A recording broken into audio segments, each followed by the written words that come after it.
Who can represent a taxpayer in tax court? Number one, the taxpayer can go pro se.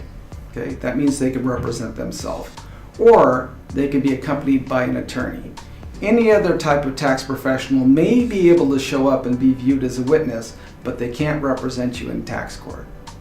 I need to explain to you that there's a 70% loss rate in tax court. 70% of the cases that are brought up by taxpayers in tax court, the tax court holds against the taxpayer. Most of these people are pro se. You might want to think twice about hiring a tax professional if there's significant dollars at issue and you believe the IRS is wrong. Why not take a tax attorney with you? The IRS is going to be represented by counsel out of the Office of Chief Counsel. Simply said, they will have an attorney representing the IRS. Ordinarily, the agent that audited you will show up as a witness, and the government's going to send an attorney to prosecute their case out of Chief Counsel's office.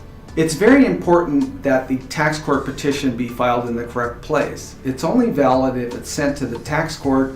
Matter of fact, the clerk of the tax court in Washington, D.C. There are very specific instructions to follow in order for a tax court petition to be legally valid. And you need to know right off the bat, you are not entitled to a jury trial in tax court.